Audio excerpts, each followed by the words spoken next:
El pensamiento místico y los modelos científicos.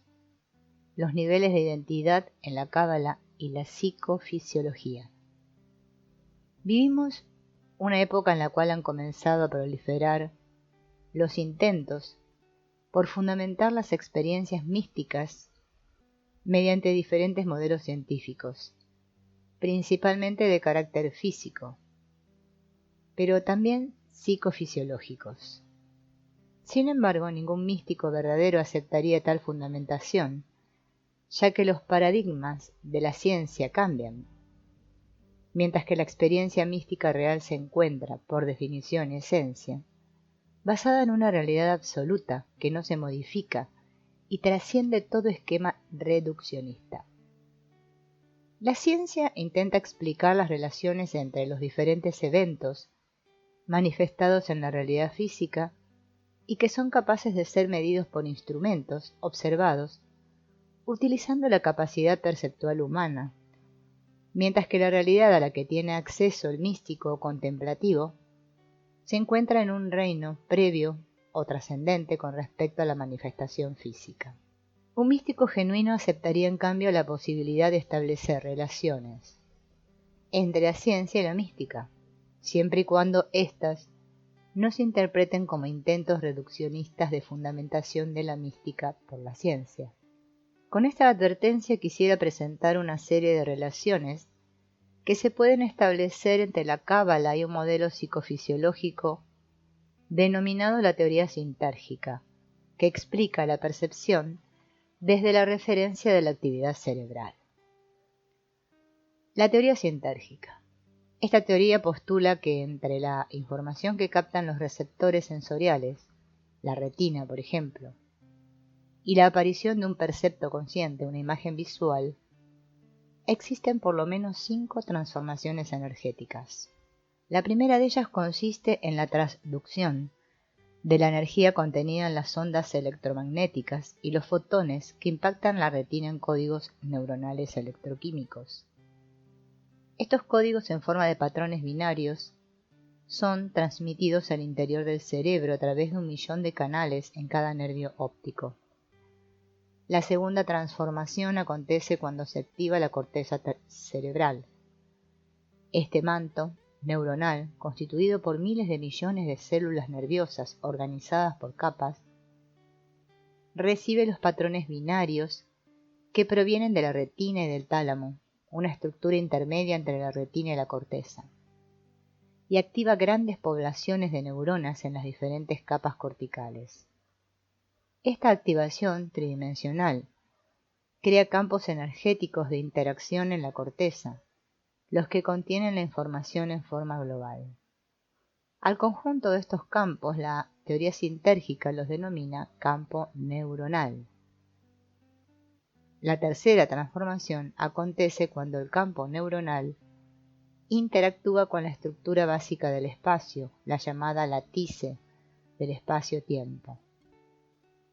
La cuarta transformación ocurre cuando la interacción entre el campo neuronal y la latiz desemboca en un patrón de interferencia hipercomplejo. Este patrón de interferencia constituye la estructura energética de la imagen. La quinta transformación acontece cuando a través de circuitos especializados, la información de la activación del campo neuronal es reducida a neuroalgoritmos, los cuales concentran en patrones lógicos complejos las características globales de los campos neuronales. El patrón de interferencia resultante de la interacción entre el campo neuronal y la latice y su neuroalgoritmización constituyen los correlativos fisiológicos de la imagen y su interpretación. La teoría sintérgica también postula la existencia de un observador capaz de interactuar con el patrón de interferencia y atestiguar sus características.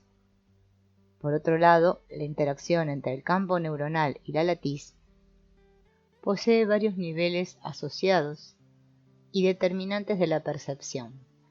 Desde la experiencia perceptual concreta, la imagen de una roca, por ejemplo, hasta los niveles más trascendentes, cuando se alcanza la conciencia de unidad. dependerá del grado de coherencia, de la frecuencia y de la densidad informacional del campo neuronal para determinar con cuál nivel correspondiente de la estructura de la latiz se establezca una interacción congruente y libre de interferencias. Según la teoría sintérgica, los niveles congruentes de interacción son los llamados niveles de la conciencia. Por lo tanto, la teoría sintérgica es un modelo general que pretende explicar la percepción humana en toda su extensión y modalidades. Los niveles del lenguaje. Antes de analizar algunas de las relaciones entre la cábala y la teoría sintérgica, resultará interesante para el lector constatar que los mismos niveles a los que haré referencia al explicar el pensamiento cabalístico se pueden encontrar en los diferentes significados que casi cualquier comunicación verbal humana es capaz de asumir. A estos distintos niveles de significado los he denominado primero, segundo, tercero, cuarto y quinto lenguajes. Utilizaré la frase simple "yo quiero una manzana" para ejemplificar lo anterior. Yo quiero una manzana en el primer lenguaje posee un significado concreto y literal, sin que se pueda deducir a partir de esto otra cosa más que la manifestación de un deseo simple. La persona que se comunica en el primer lenguaje lo hace también a partir de un nivel de conciencia literal y concreto. Una frase en primer lenguaje no posee mayor significación o profundidad que la que le otorga el que la pronuncia, y no se debe entender más que en ese nivel. La misma frase "yo quiero una manzana" en el segundo lenguaje debe ser entendida como poseedora de un significado más personal, idiosincrático y profundo. Se utiliza la frase para transmitir, además de un mensaje literal y concreto, otro que hace referencia a un evento, generalmente matizado por una emoción. Por ejemplo, las manzanas eran la fruta preferida de un familiar, al que se recuerda mediante ella. Así, con "yo quiero una manzana" se está haciendo la siguiente referencia subtextual: fulanito gustaba de las manzanas al igual que yo. Solamente un interlocutor familiarizado con la referencia personal podrá captar el significado de la frase. Es decir, una comunicación en segundo lenguaje debe ser entendida en el mismo nivel para que la comunicación sea adecuada. En otras palabras, los que se comunican deben expresarse en el mismo nivel para poder entenderse. El tercer nivel del lenguaje hace referencia a contenidos más generales, universales y profundos que los niveles previos, aunque incluye a estos. Yo quiero una manzana en tercer lenguaje puede significar: las manzanas son un alimento sano, capaz de otorgarme salud y bienestar, además de recordarme a fulanito, etc. De la misma forma que en el primero y segundo lenguajes, el significado al que se hace referencia en el tercer lenguaje solo será entendido fielmente por una escucha funcionando y resonando en la misma referencia de significado que el emisor de la comunicación verbal. El cuarto lenguaje es un nivel trascendente, en el cual "yo quiero una manzana" hace referencia, por ejemplo, a las relaciones bioenergéticas entre la naturaleza y el ser humano, a las constantes ecológicas del planeta, al ser humano y al reino vegetal como una unidad con dinámicas de intercambio compleja, etc. Aquí, el emisor de la frase está transmitiendo un conocimiento implícito, sofisticado y repleto de consideraciones biológicas, sociales y aún psicológicas, utilizando como pretexto una frase simple. Establecer una comunicación en cuarto lenguaje constituye una plataforma simbólica para un intercambio de conocimientos y para un contacto con aquello que trasciende lo concreto. Mientras mayor sea el nivel del lenguaje, más inclusiva, potente y abstracta será la comunicación y su significado. Podría suponerse la existencia de un quinto lenguaje, cuyo nivel de significado haría referencia a la totalidad o a la unidad.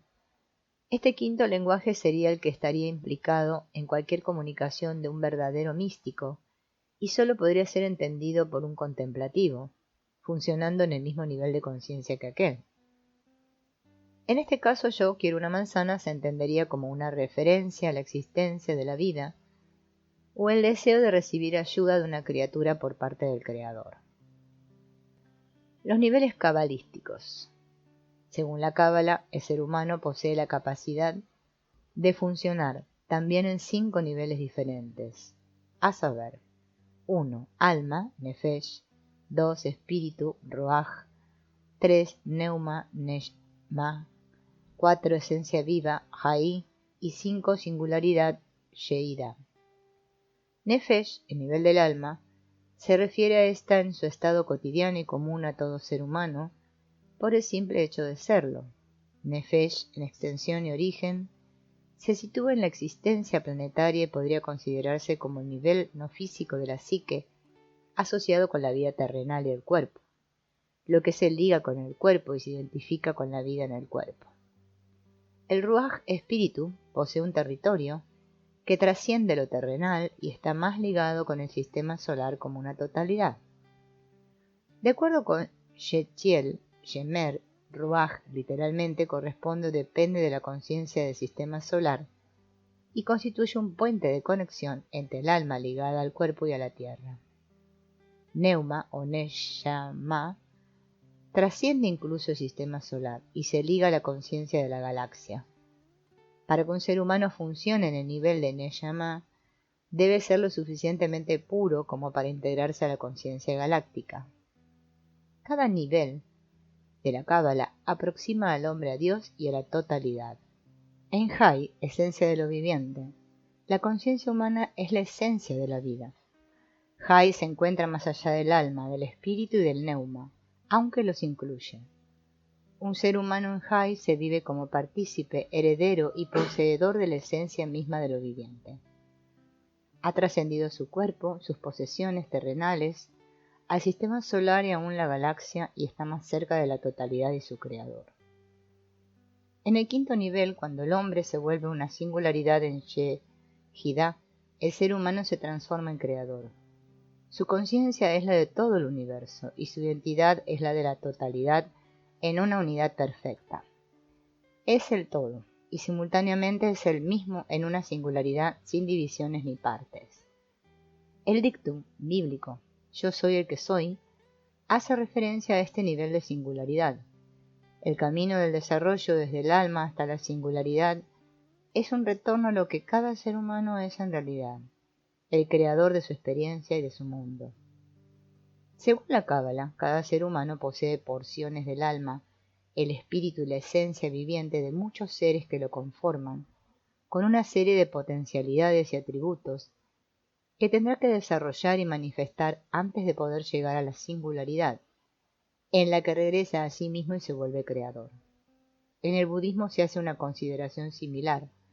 No existe un creador externo del universo, sino que cada ser humano es creador. Este desarrollo, de ocurrir, implica una purificación, un desapego y una apertura para percibir cada vez más diferentes niveles de la realidad. La tendencia a recibir se comienza a invertir a partir del momento en el que el hombre alcanza el nivel de espíritu en Ruach. En Nefesh, el hombre no es capaz de dar ni de crear. Lo único que conoce y quiere es recibir. Desde Ruach en adelante, comienza a sentirse satisfecho con dar, hasta que en la singularidad se manifiesta como creador y dador absoluto. Dios no desea recibir sino dar, y hacia Él se dirige el hombre que se purifica. Los niveles de la identidad y de la percepción. Como vimos antes, de acuerdo con el modelo psicofisiológico, conocido como la teoría sintérgica, la percepción es un producto de la interacción entre la resultante final de la actividad cerebral, el campo neuronal, y la información contenida en el espacio. La identidad personal posee tantos niveles como los que puede asumir esta interacción. De esta forma, aunque todos los seres humanos somos capaces de percibir aproximadamente las mismas realidades, cada individuo se identifica con diferentes niveles de las mismas. La identificación con un nivel determina y es determinada por el nivel del lenguaje y el entendimiento del lenguaje de tal nivel. Así, la identidad se asocia con el mundo concreto, El primer lenguaje será la herramienta verbal con la que se comunicará tal identidad. En cambio, si la identidad es más abstracta y está ligada con una percepción más trascendente, el tercero o aún el cuarto lenguaje será su instrumento de comunicación. El nivel de la unidad de la singularidad del sí mismo requerirá la utilización del quinto lenguaje, en el que cada objeto, persona o evento hacen referencia a la totalidad. Desde un punto de vista lógico, asumir la correspondencia entre la singularidad y la totalidad parece contradictorio y paradójico, pero en la vivencia del místico ambos extremos forman una unidad. De esta forma, el primer y el quinto lenguaje son indistinguibles desde el punto de vista de un oyente que funcionase en el primer lenguaje, pero su entendimiento es totalmente diferente para quien vive en la conciencia de Sheidá y funciona en el quinto lenguaje. Cuando un ser humano se sabe poseedor de una identidad que incluye, pero no se limita a su existencia corporal, a su historia personal, a sus posesiones, nombre, posición social, o aún a sus pensamientos, y se reconoce como ser viviente, como existencia pura, su identidad se expande porque incorpora en un sí mismo la identidad global de lo viviente o de lo existente. En este nivel de identidad, el yo mismo no está referido a ninguna condición individual restringida, sino a la percepción de uno mismo como existencia o como vida. No es una pérdida de la individualidad, sino una expansión de la misma. Tanto los niveles de la percepción como los de la identidad están interrelacionados y conectados con los de la Cábala, así como con el funcionamiento del cerebro. De hecho, el estudio de la estructura cerebral es un medio para entender algunas de las leyes comunes a todos los niveles. Estas leyes podrían resumirse en los siguientes puntos. 1. Cada nivel incluye a los previos. 2. Cada nivel incorpora mayor información que los previos. 3. Cuanto más elevado sea el nivel de identidad, más natural es su vivencia. 4. Los niveles más elevados están más interconectados entre sí. 5. A medida que la identidad se expande, se incrementa la sensación de amor y el sentimiento de igualdad y camaradería. 6. La individualidad no se pierde a medida que se asciende de nivel en nivel, sino que se expande y fortalece. 7. La sensación de mismidad y poder se incrementan de nivel en nivel. El cerebro como modelo. Las leyes de los niveles de identidad se pueden deducir a partir del conocimiento del funcionamiento del cerebro. No es mi pretensión realizar aquí un análisis exhaustivo o técnico del funcionamiento cerebral, pero sí destacar algunos aspectos del mismo que se relacionan con los niveles de identidad y sus leyes. El más importante de estos aspectos es el relacionado con la inclusión de información y su producto, los neuroalgoritmos. Para explicar el concepto de neuroalgoritmo, primero es necesario saber que, en general, cada elemento de un cerebro está conectado con el resto a través de una red de interconexiones muy complicada. De esta forma, dentro de esta red existen componentes que reciben información de muchas fuentes. En la retina humana, por ejemplo, las neuronas de salida en el nervio óptico reciben información de cientos de receptores. Los circuitos que concentran información, como los de la retina, se denominan circuitos de convergencia. En un circuito de este tipo existen muchos niveles, cada uno de los cuales concentra mayor información que los previos. Cualquier código que contenga información concentrada es un algoritmo. Una fórmula matemática es un algoritmo, lo mismo que el ácido desoxirribonucleico, la estructura encargada de la herencia. También en la semilla de un árbol, este último está contenido en forma algorítmica. En el cerebro, los códigos que concentran información a través de los circuitos de convergencia se denominan neuroalgoritmos. Según la teoría sintérgica, los niveles de identidad son procesados y se asocian con los neuroalgoritmos cerebrales. Cuanto más potente sea un neuroalgoritmo, mayor información concentrará y mayores interpelaciones con otros elementos incluirá. También contendrá mayor poder y unidad, y en general mayor será su capacidad de activar los niveles de identidad más avanzados. El campo neuronal. Pero obviamente la vivencia de la identidad no puede reducirse a un funcionamiento neuroalgorítmico. Este último, junto con los circuitos cerebrales de convergencia, constituye el fundamento anatómico fisiológico del lenguaje, el pensamiento y la lógica, además de ser un modelo de los niveles de identidad, pero no su realidad fáctica. Esta última se encuentra más cerca del producto final de la actividad cerebral, el llamado campo neuronal. Para entender el concepto de campo neuronal es necesario considerar la existencia de una estructura básica del espacio. La física contemporánea habla de esta estructura, considerándola como una especie de red o matriz en la cual se inscribe la información.